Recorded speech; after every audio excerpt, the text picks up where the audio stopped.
ये कहानी हमें हमारे एक व्यूअर्स दारिन ने लखनऊ से भेजी थी। ये कहानी उनके पापा मोहम्मद उजैर की लाइफ का एक कभी न भूलने वाला किस्सा है, जो वो अपने बच्चों को हमेशा सुनाते आ रहे थे। ये इंसिडेंट उजैर के साथ तब हुआ जब वो अपने दोस्तों के साथ मिलकर लखनऊ के बैकुंठ धाम किसी काम से गए थे। वहाँ उनके सभी दोस्तों ने उस रात को वहीं रुकने का प्लान बनाया था, पर उजैर को घर वापस आना था, इसलिए वो अकेले ही घर के लिए निकल पड़े। उस वक्त रात कुछ ज्यादा नहीं थी और ना ही उजैर को किसी भूत या प्रेत से डर था, बल्कि उजैर का मानना था भूत प्रेत ये सब बिल्कुल झूठ और बकवास है, और इस तरह के झूठ और बकवास का इस्तेमाल कुछ लोग अपनी निजी स्वार्थ के लिए करते हैं। उजैर अपनी बाइक बहुत तेजी से घर की ओर दौड़ा रहे थे। उन्होंने लगभग आधा रास्ता तय कर लिया था कि तभी उन्हें उस रास्ते पे दुल्हन के कपड़े में लिफ्ट मांगती हुई एक औरत खड़ी दिखी। सोचने वाली बात ये थी, वो लड़की उजैर को जहाँ मिली वो एक सुनसान इलाका था। वहाँ से दूर दूर तक कोई गांव या शहर नहीं था, मगर यहाँ उजैर को लगा शायद वो लड़की किसी मुसीबत में होगी। वो अपनी बाइक उसी जगह खड़ी कर लेते हैं जहाँ वो लड़की खड़ी थी। क्या आपको कहीं जाना था? मगर लड़की के मुंह से कोई शब्द नहीं निकल रहे थे। वो सिर्फ वहाँ खड़ी खड़ी उजैर को घूरे जा रही थी। उजैर के बार बार पूछने पे वो सिर्फ आगे की ओर इशारा करती है। बुरा ना मानो तो क्या मैं आपको वहाँ ड्रॉप कर सकता हूँ?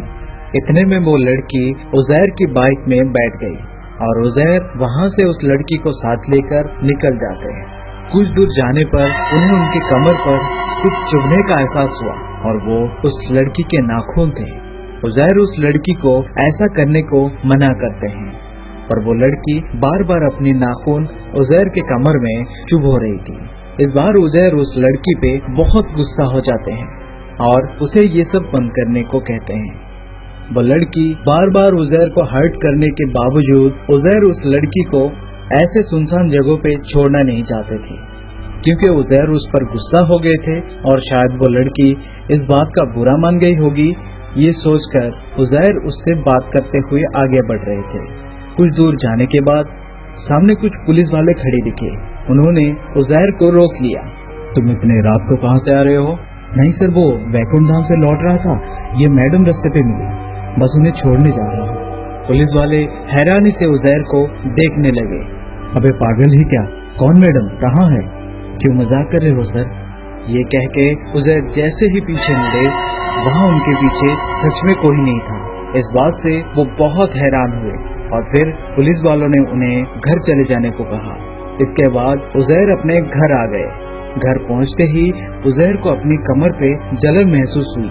देखने के लिए जब उन्होंने अपनी शर्ट उतारा तो उन्हें अपने कमर पे दो बड़े बड़े स्क्रैचेस दिखे, जिसमें से खून निकल रहा था। उस रात उजैर को नींद नहीं आ रही थी। वो रात भर बस उसी लड़की के बारे में सोच रहे थे। वो समझ नहीं पा रहे थे कि वो लड़की अचानक गायब कैसे हो गई और उनके कमर पे ये स्क्रैचेस। भला वो लड़की ऐसा करना क्यों चाहेगी? वो ऐसे सोच ही रहे थे कि तभी उनकी नजर कमरे के पर्दे पर पड़ी। वहाँ पर्दे पर उन्हें किसी की परछाई दिखी। उजैर को लगा शायद उनकी अम्मी होगी। अम्मी, आप सोई नहीं? पर वहाँ से कोई जवाब नहीं आ रहा था और जब वो देखने वहाँ पहुँचे तब वहाँ कोई नहीं था और वो साया वहाँ से गायब हो चुका था। उजैर देखने के लिए अपनी अम्मी अब्बू के कमरे पे चले गए। उजैर के अम्मी अब्बू उस वक्त सो रहे थे। ये सब उजैर के साथ पहली बार हो रहा था। इस बात से वो बेहद डरे हुए थे। डर के वजह से उनका गला सूख रहा था। वो पानी पीने चले गए और जब वो पानी पी रहे थे तब उन्होंने वहाँ डाइनिंग पे लगे शीशे में कुछ ऐसा देखा जिसे देखकर उनके हाथों से पानी का जग गिर गया।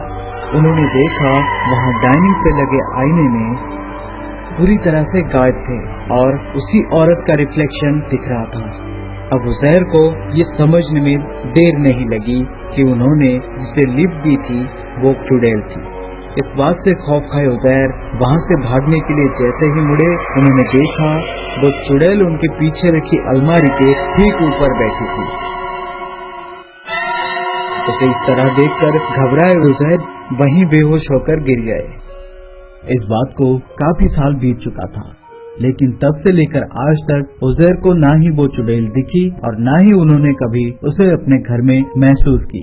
لیکن اس رات کا وہ انسیڈنٹ آج بھی عزیر کو چین سے سونے نہیں دیتی۔